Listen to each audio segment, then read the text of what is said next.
guys.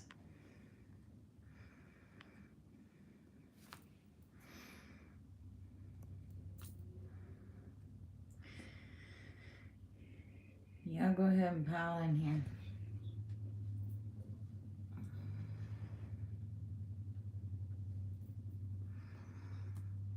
Hey there.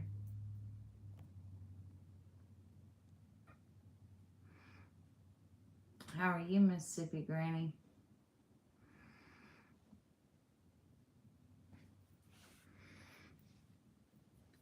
I hope everyone's doing all right.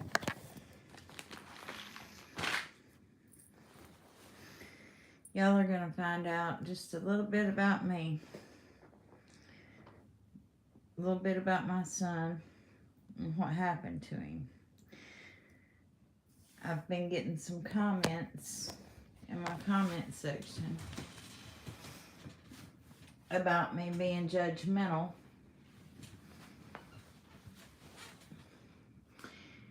and passing judgment on Don and Candace simply because they're drug users. That I have no idea what I'm talking about because I feel like I'm above them. And drugs do not discriminate. These drugs hit families. It does not matter what color you are. It does not matter what amount of money you have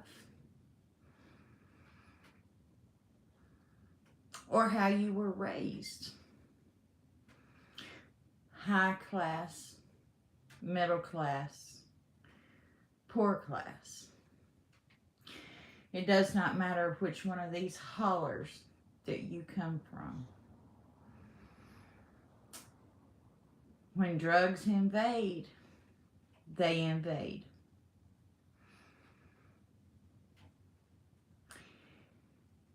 It does not matter how well we raise our children. When drugs hit these communities and these families, they don't care which family it hits or how young these kids are. And I thought that my kids knew better. Being an EMT, especially with my older kids, I always volunteered for my extra time at the schools and taught CPR at the local community fairs and stuff. I always would run the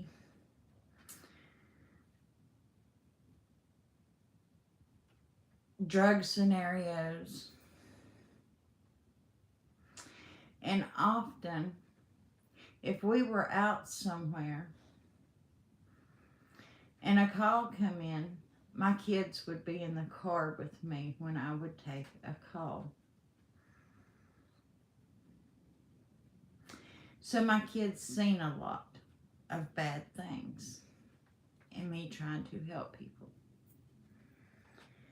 So, like I said, I thought that my kids had seen enough by example that they would never fool with stuff.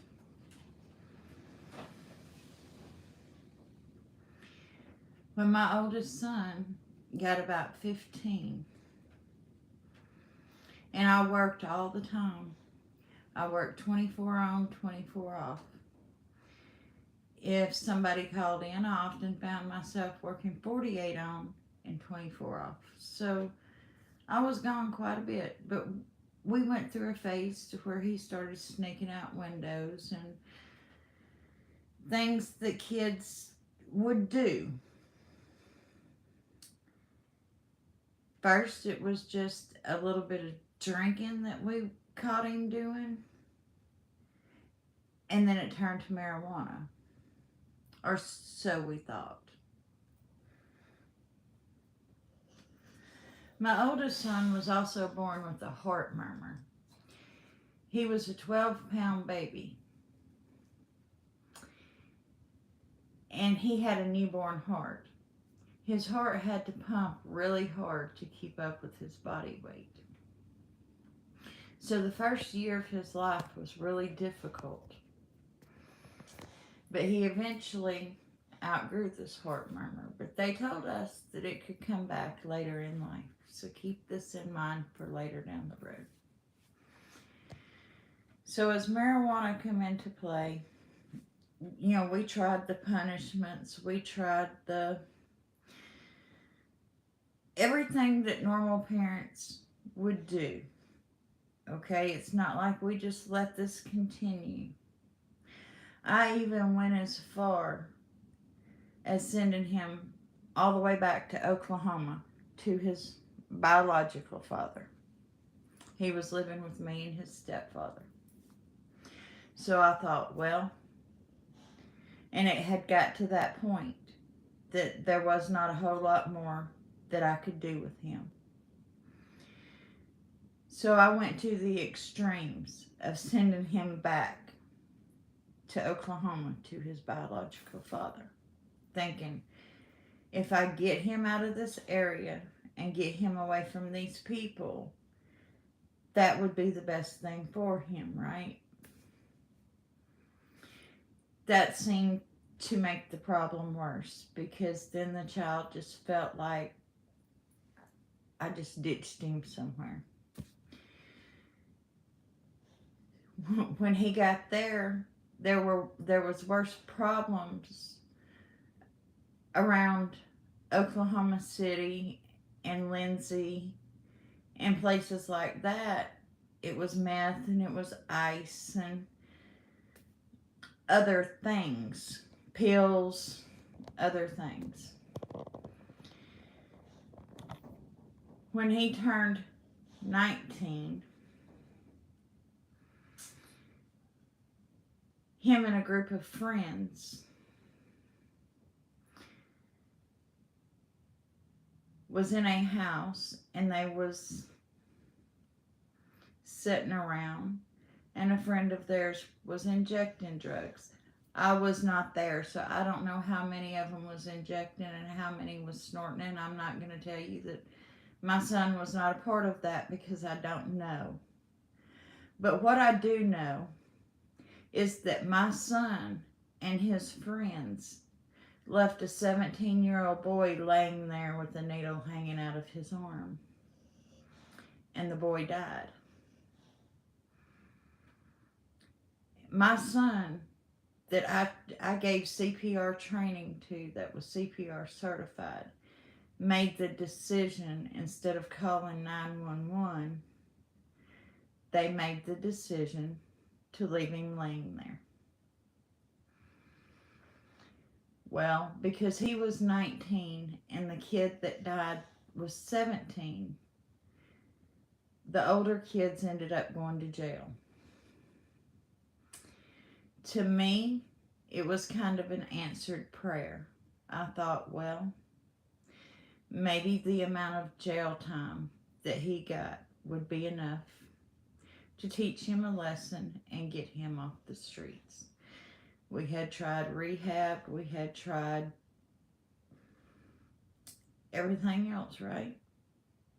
And this is a smart kid that come from two well-off families. Remember, drugs don't discriminate. Drugs don't care where you come from.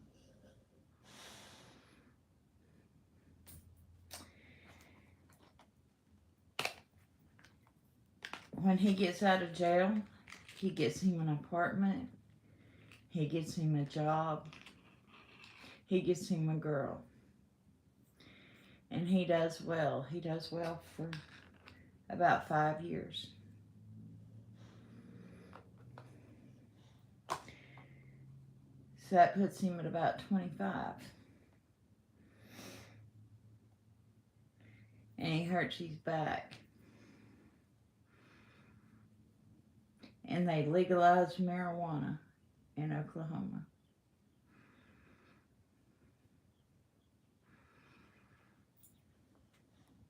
And I am not in any means knocking marijuana or the legalization of marijuana, because I know for a lot of people that helps with seizures, it helps with pain control. So this is not about marijuana at all. This is about, to start with, this is about a doctor overwriting pain pills by about 240 a month. And that's where it started again, with somebody who already had addiction history. He loses his job. He loses his apartment. He loses his girl. He's living with friends. And what do you think happens next? I'll leave it up to you to decide what you think happens next.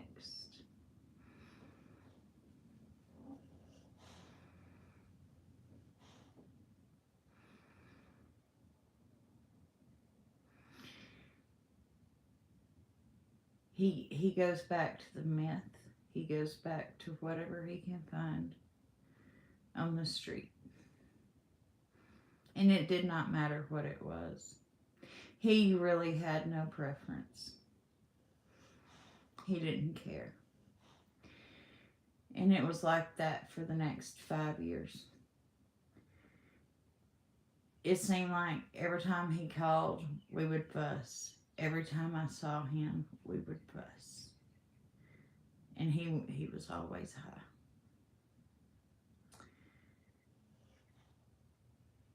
This time last year, I get a call.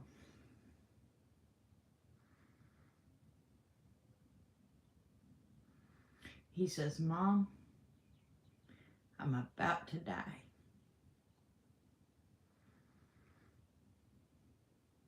My whole world come to a stop in a minute, in a flat moment. I said, "What are you talking about?" He said, "You remember that heart murmur I had as a baby?" I said, "Yeah." He said, "Well, now I've got an enlarged heart. And I've got advanced cardiac heart failure.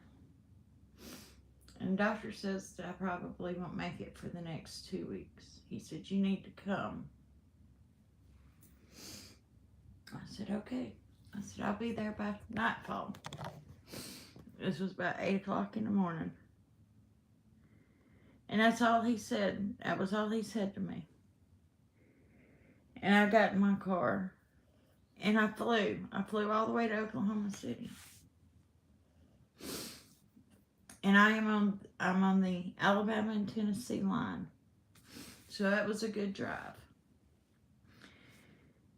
And my thoughts were just racing. And I couldn't get a hold of his dad. I couldn't get a hold of anybody. And that was all I knew, was that heart murmur had showed back up. Just that quick. Didn't know why, didn't know. All I knew was in that moment God had decided that's what was going to happen. That's what my life had become. That's what his life had become. So I get there. And the cardiologist comes in.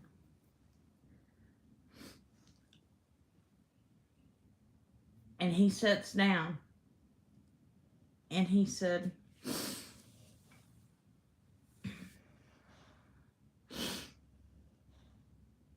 "Your son," and this was in March. He said, "Your son was in here on New Year's with a massive heart attack." I said, "I didn't know anything about that." And I looked over at him. And he said, I didn't know it was a heart attack, Mom. He said, my back was hurting really, really bad. He said, I sat in a hot tub of water and I waited a couple of days before I come to the hospital. So when he told me he waited a couple of days to go to the hospital, I knew then that drugs was more than likely in play, right? Why else do you put off that kind of pain to go to the hospital?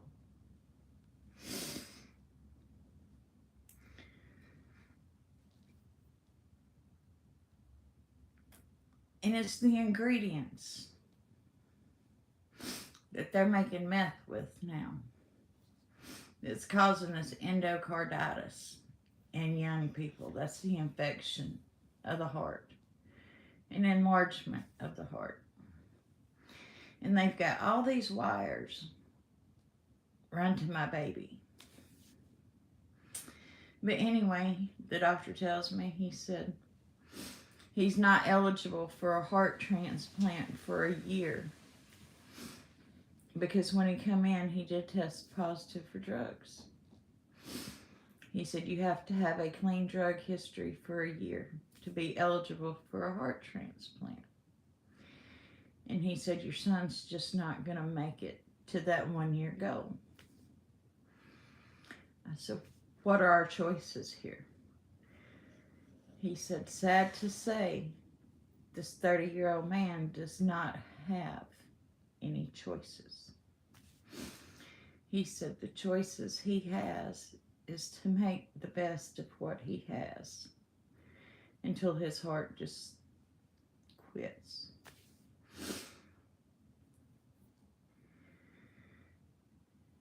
I said, well, I'm taking him home. And the doctor says, you don't understand what I'm telling you. I don't think that he would make a trip like that if he had an advanced medical team. And I told that doctor, I said, you don't understand what I'm telling you. I am a medical team, and that child will make it home. And I said, there's nothing that you can do to stop me from taking him back home. And I loaded that kid up. And I brought him home. And I managed to keep that kid alive. That same kid that didn't have 2 weeks to live. I kept him alive for 7 months. We almost reached that goal. But I had 7 months with my son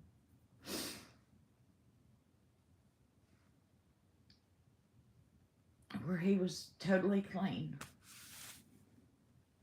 off of drugs. And I'm so grateful for that time that I had with him. So when people hit my messages and tell me that I don't understand drugs and that I'm passing judgment on somebody, they have no idea what they're talking about. Because, see, this is love for a child. This is doing everything you can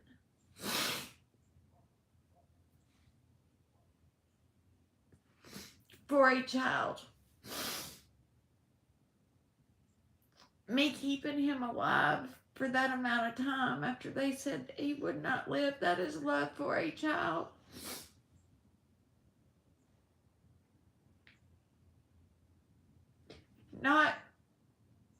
Not telling somebody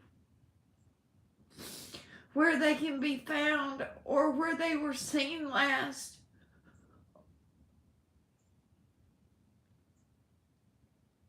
That's not love for a child.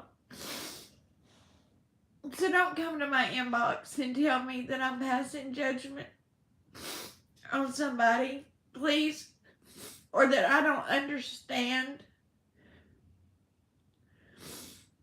addiction, because I understand addiction.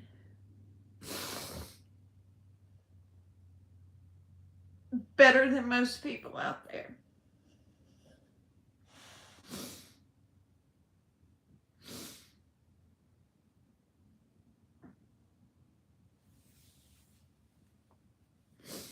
I told my son before he died,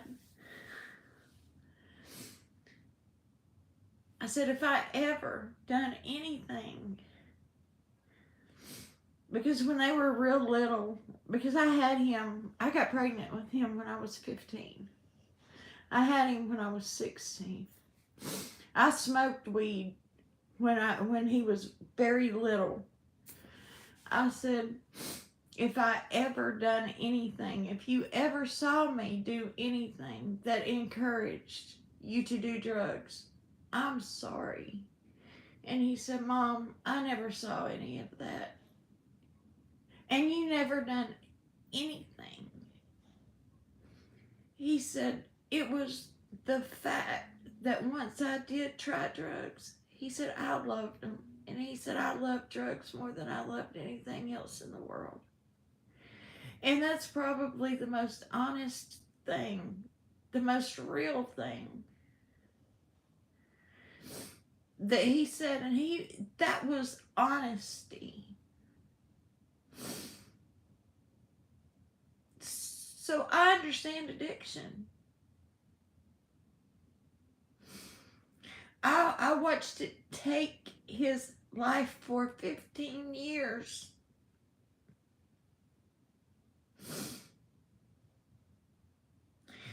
Yes, I have said many times that it was my son's heart, and my son's heart gave out. And that's how I have said it to people. I have not been 100% honest and said that, yes, it was drugs that took my son out. I've not been straightforward about that. And I'm sorry. Because it's painful for me to talk about. And that's why I wanted to just lay it all out right here tonight. But one thing that I learned from all of this is we have one life to live. We were put here to do the best that we can and to be happy.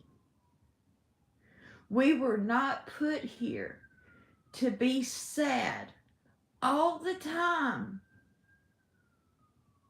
And we were not put here to look back on yesterday and to be made to feel bad about things that we cannot change.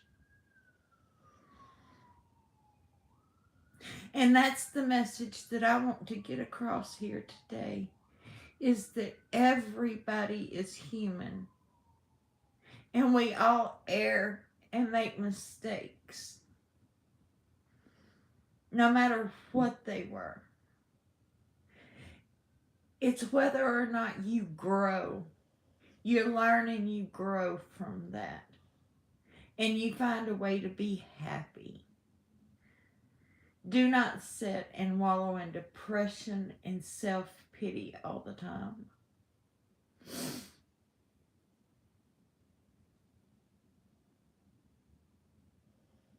Because I certainly can't do it anymore. I cannot wallow in self-pity and feel sorry for myself 24/7. Summer had come up missing not long before he started getting at his sickest.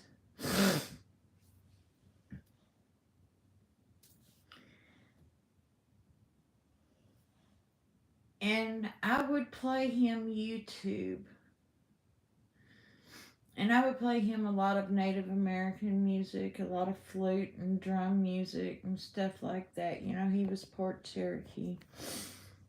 We have a lot of Cherokee in us, but he enjoyed that. But we were both keeping up with Summer's case. And I decided that that's what I was going to do with all that anxiety that I had inside, instead of just letting that ball of energy just eat and eat and eat at me, that I was going to do something positive with it. And that's what I'm trying to do here.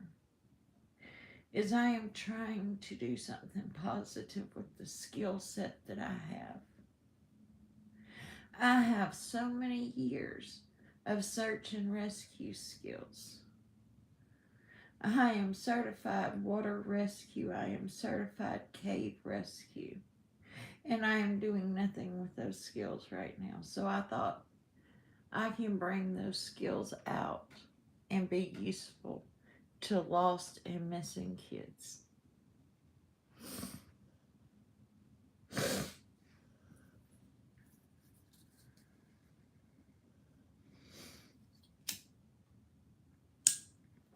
I can help bring somebody else's kids home, or bring somebody else some peace in their life.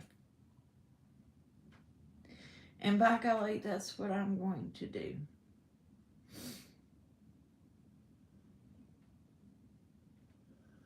Right, this is like,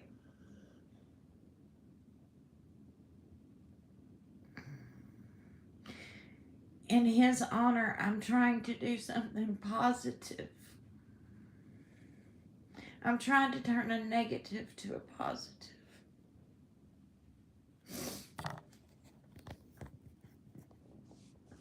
Because the last thing he would want, one thing that he did love was his mom. And I know that without a doubt, he loved his mom. And he does not want me to sit here and be sad. And I'm not going to be. But neither am I going to let somebody sit here and run me down and tell me I don't understand addiction. And I'm passing judgment on these people just because they're addicted to drugs. No, that's not why I am passing judgment on these people. The drugs have very little to do with why I'm passing judgment on these people.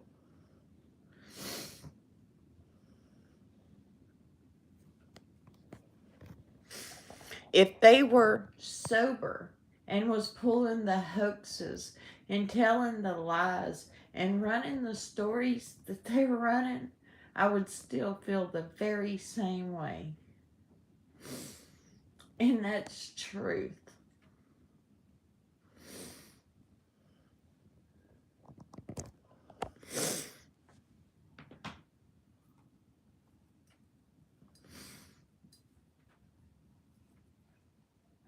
Well, Sky, after today I will, but I wanted to address it, and I thought that my subs deserved to know a little bit about me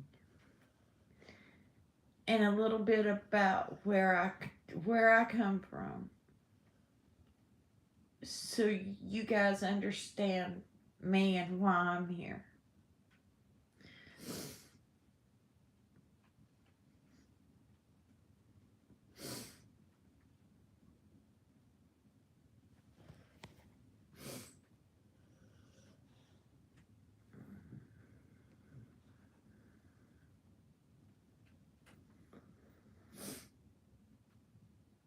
And that's why I'd have decided to come forward and tell this. Thank you, Sherry Ann.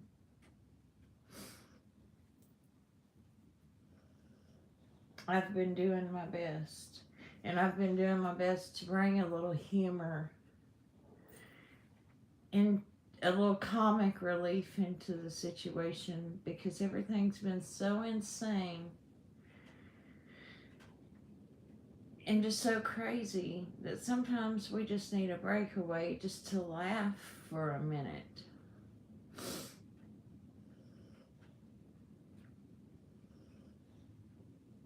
And there's nothing wrong with that. absolutely nothing wrong with that. But the ones that's here for me every day, y'all deserve to know. And y'all deserve to know that when I was going through my hardest time in life, the very hardest time, if it wasn't for you guys, I don't know what would have happened, because y'all are the ones that honestly kept me sane. And I appreciate that. I love you guys for that, because I have subs that show up for me day after day after day. I have a small group of subs. I don't have a large following, but the ones that show up for me show up for me. I don't have to have a bunch of mods, because the ones that show up for me are truly here for me.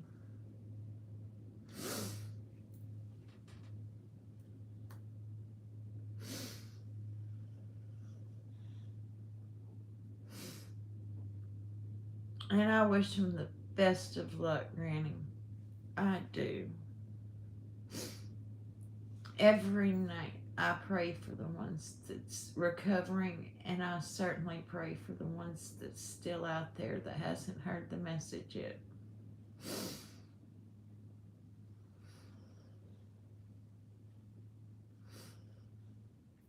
If I'm out and about and I see a young person on the street, I take 5 minutes to talk to them and find out what the situation is and point them in the right direction.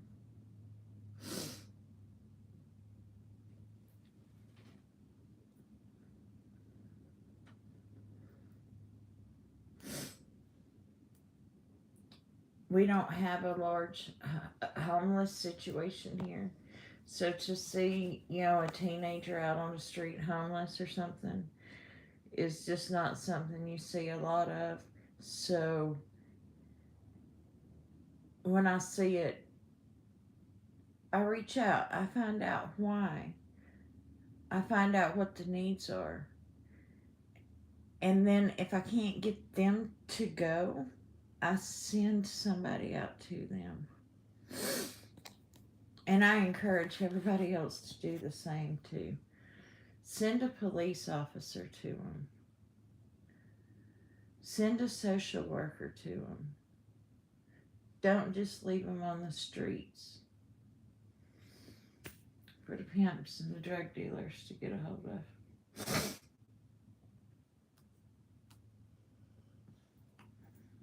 Absolutely, Trudy. My heart is there.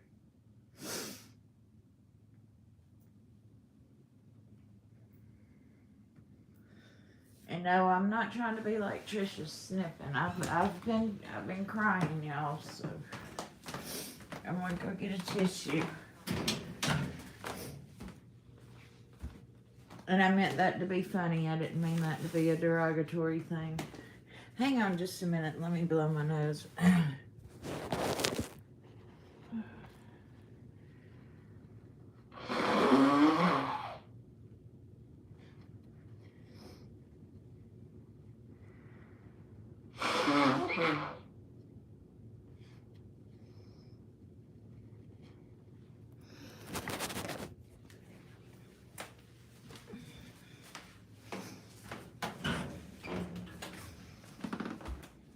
Alright, I'm back.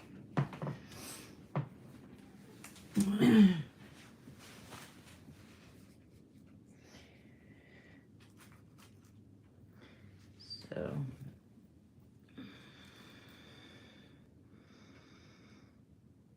I hope he gets it together too.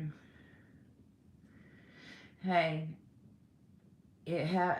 miracles happen, and just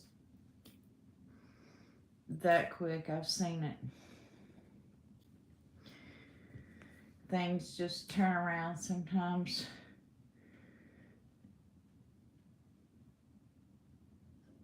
An obstacle gets put in their way that just changes the whole outlook of things. And I have seen people that were really, really strung out that said, God, please take me out of this situation or kill me. And then they get busted for drugs, they get put in jail, they go through rehab, and then they're clean for the rest of their life. I mean, you just don't ever know what that answer is going to be when you ask for it, and how they get removed from your life, or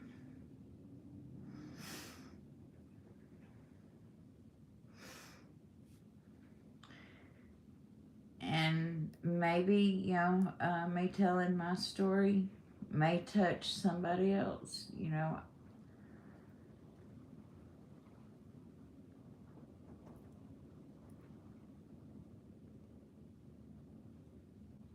Absolutely. Well, I think everybody is struggling with something. It's just the depth of what they're struggling with. I'm often asked, why did you choose to be a paramedic? I guess it was, one is because I was born with just medical knowledge on my DNA strand. But the other, I guess, is because it's something different every day. I was never stuck in the same job setting twice. And here's the big one, as long as I'm dealing with somebody else's problems and somebody else's tragedies every day, I'm not having to deal with my own at that particular moment. Does that make sense?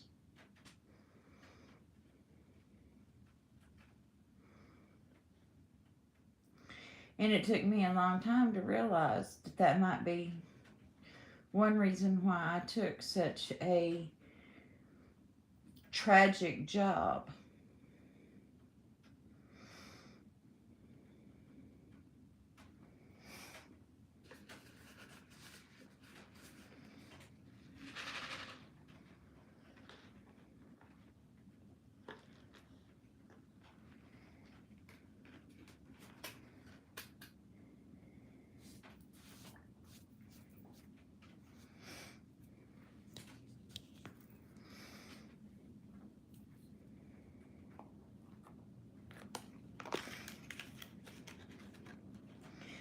I never wanted to be a nurse. I couldn't stand the vomit or the diarrhea or any of that stuff that went along with being a nurse. I just couldn't stomach it. But blood and guts and brains, that kind of stuff don't bother me. I can do it all day long and eat a sandwich. And God bless the ones that can do the day-to-day hospital stuff, because we certainly need those kind of people in the medical field.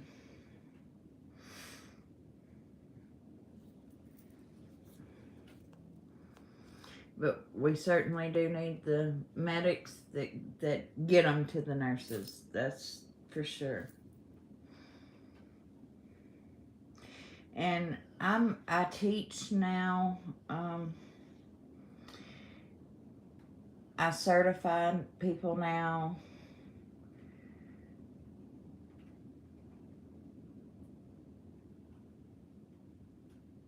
I volunteer. Um, I do several things in that field now. Private companies may hire me, like a construction company, to come in and do safety stuff, or to certify everybody in CPR and basic life support, or something like that.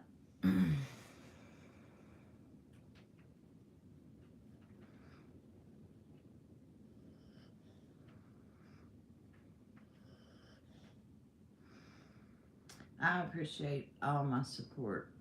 Every, like I said, the ones that show up are the ones that show up daily, and I appreciate that.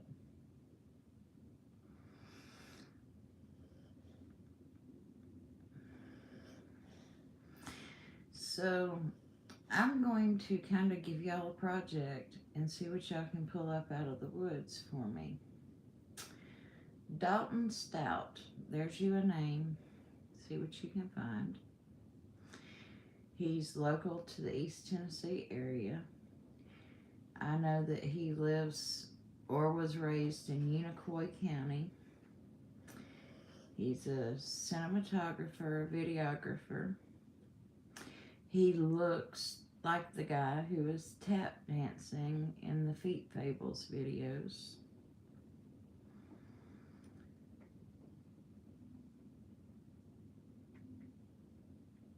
He does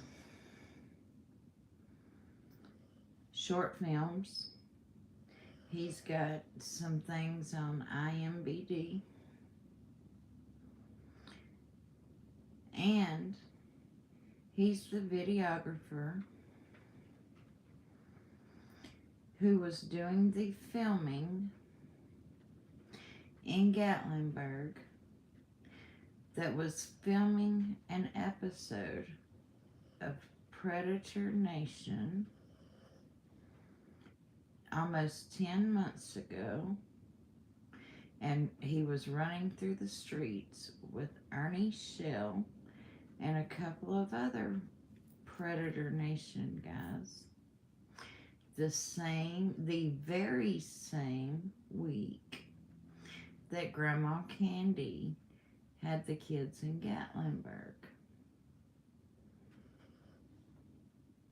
Get on it. See what else you can find.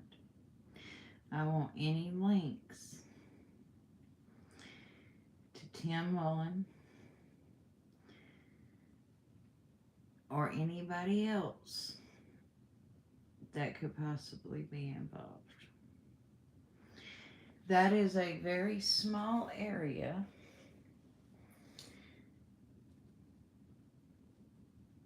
For all this to have been occurring. And look, I believe in coincidence as much as the next person. However, for all these people to have been in Gatlinburg together, and not just filming any film. I mean, yeah, sure, people use Gatlinburg as a setting for a lot of things, but they are filming about predators, okay? Predators taking or messing with little girls. Then summer comes up gone. Dalton has admitted to being there and remembers the Amber Alert for summer going off. Then Ernie shows up on YouTube, and we've got all these people running around YouTube blaming one another and wanting to search for this little girl. There is just something off about that. And look, Ernie is crazy, okay? Ernie does some crazy, insane stuff. But doesn't it seem like to you guys that somebody wants to lock him away this week for some reason and just throw the key away while it's like look over here and don't look over here? Y'all see what I'm saying?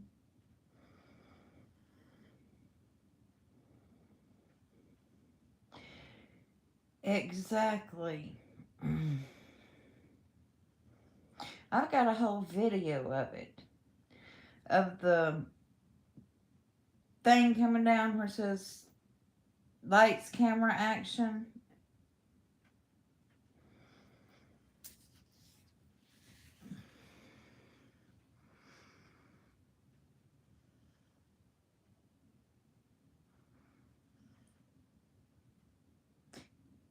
And where Tina said that Ernie thought that he had took a legitimate job and the charges that's pending on him is not directly on him, but it was through somebody else. I think the man thought that he had took a legitimate job.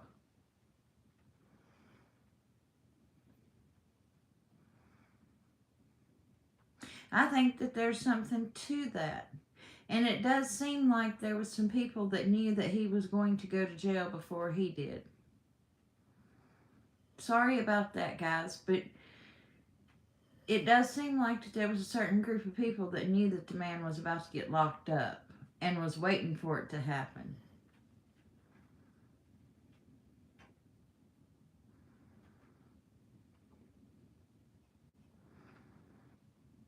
And my question is, why? What is it that this group of people don't want him telling?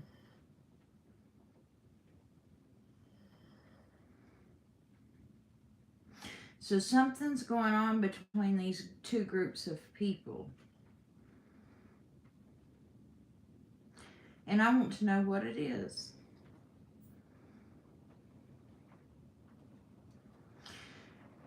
Somewhere in between these two lines of bullshit is going to be a little bit of truth.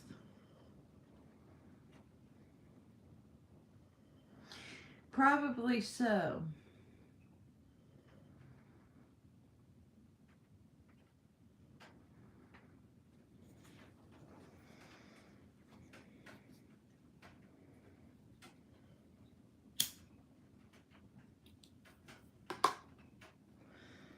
And Ernie doesn't help things any. Ernie doesn't help his own situation any. Running around talking about super soldier shit and there's things in his head. He doesn't help his own situation. He hurts his own self. But what I'm saying is what's he even doing on YouTube if he's over here supposed to be making money, making videos and making movies? What even brought him to YouTube? Then how did he even get wrapped up with this other group of people?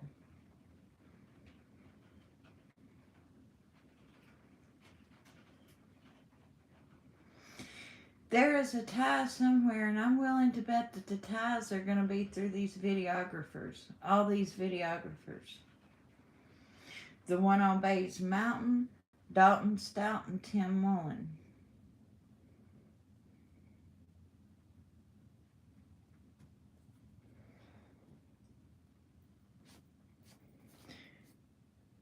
Let me ask y'all this. Is there a possibility that there was an accident while they were filming Predator Nation? Were they using Summer in a film and an accident occurred? And this is just, it's not even, in my opinion, it's not even a true theory that I've got. It is a fleeting thought that has went through my mind. And then you've got this whole group of people that is trying to cover up an accident.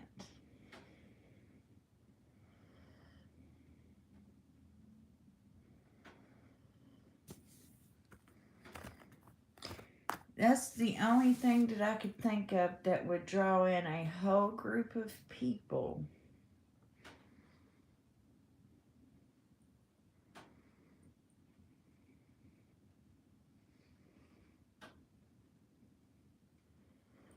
Trying to cover something this big up. Dalton certainly wouldn't want it to get out because it would ruin his film career. A child being hurt during the process of filming of Hunter Predator Nation.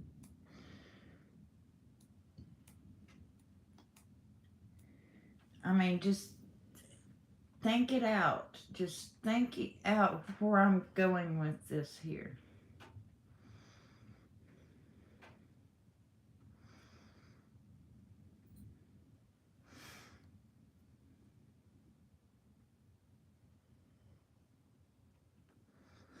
Just see what y'all can help me pull up on these folks.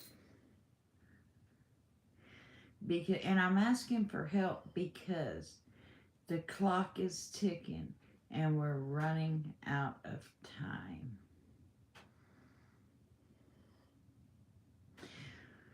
There's a video out there where Benny says that he's a predator hunter too. Was he part of Predator Hunter Nation? Because there was a video saying that he had been in Tennessee in the Smoky Mountains too.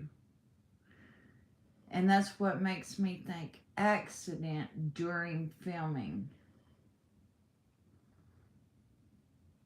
And nobody wants this out because it's going to make everybody look bad.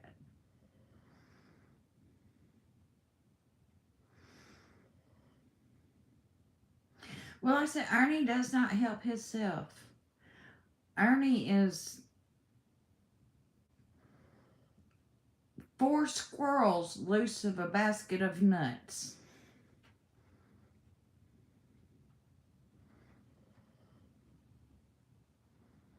And I am in no way trying to defend Ernie search anything. I would not let Ernie search my garden for snails, tomatoes, or squash.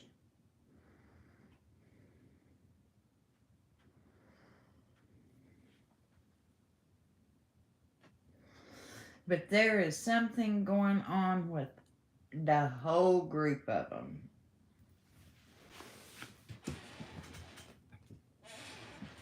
And we need to find out what it is because, like I said, in between all these lines of bullshit, we might find an answer. And I don't care who gets mad. I don't care who doxes me. I don't give a shit. But they better be careful because where I'm at in my state, doxing a state employee is jail time. So.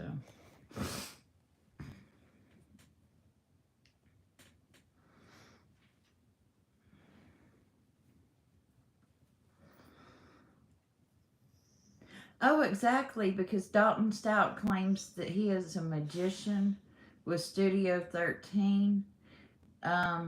He does horror films. He does all kinds of editing. Like I said, he looks like the tap dancer on Feet Fables, the guy that's tap dancing and stuff. That's who I think it is. In my opinion, allegedly.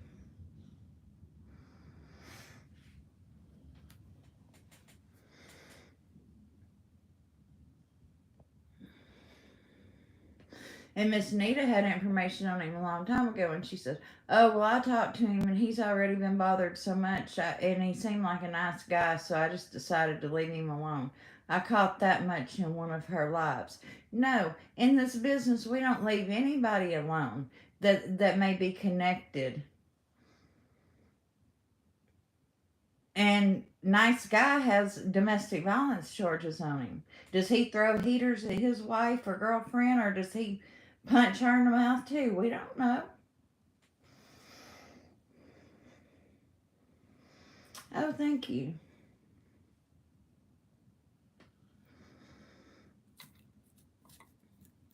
I left the sides gray.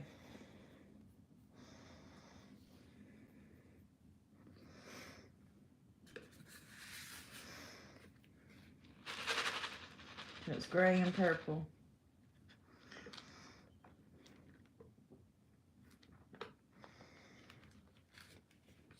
Thank you.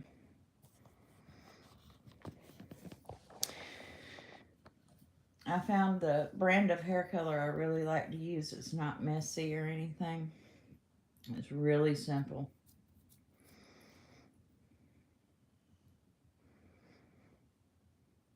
And it matches all my wild color purple lipsticks. That's the main thing. Yes, the video that I've got where it's like lights, camera, action, it's going into 10 months ago, which is about 9.5 months ago. It was the same week that Grandma Candy had the kids in Gatlinburg. And then the next one is 9 months ago, and then the series just stops right after summer comes up gone. It just, that's the funny part of it, is it just ceases to exist. So why did the series stop after summer come up gone? What happened? Why did they stop filming the series after summer come up gone? It's called Arctic Fox, and you can order it on Amazon, and it just comes in a bottle, and you just, there's no mixing, there's no anything. You don't have to lighten your hair or any of that garbage, and you just rub it in. You leave it about 30 minutes and rinse it out, and there it is, bam. And if you have dark hair, you can put like a bag over it and blow dry your hair through the bag. And that heat sets the color into the darker hair. And you take the bag off and then rinse your hair, and bam, there it is. That's my trick to getting it in my dark hair.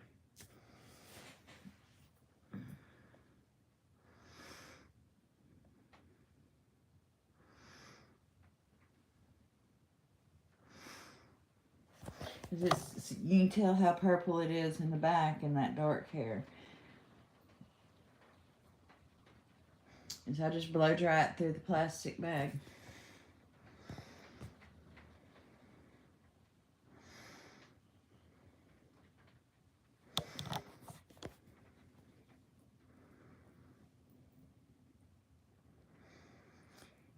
And an 8-ounce bottle runs about $16. And as thick as my hair is, I can get like 4. I can do my hair like 4 times out of a bottle.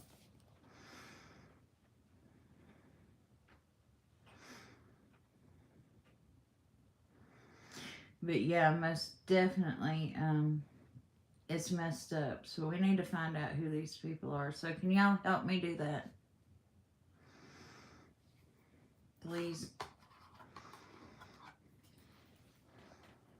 Now, I've never asked y'all to really help me do anything before, but like I said, the clock's going tick, tick, tick, tick. And we're running out of time.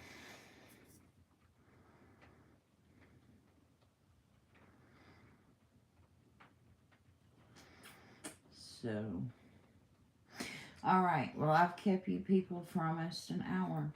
So, I'm going to jump off of here, and hopefully y'all will get to work digging up these people.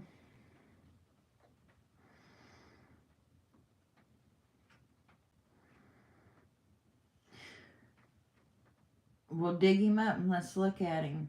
And I will put my email address in the description. And y'all can send anything you find to my email. And let's get to work and see what we can get solved. But I love you guys, and thanks for being around, and thanks for your support. And like I said, you guys keep me going. So I love you all. And like I said, I keep saying, without you, there is no me. I would be sitting here talking to myself every day. And that would be absolutely no fun. And I wouldn't be getting a darn thing accomplished. So, alright, I love you guys. And if I find anything, I'll throw out another video. Love you.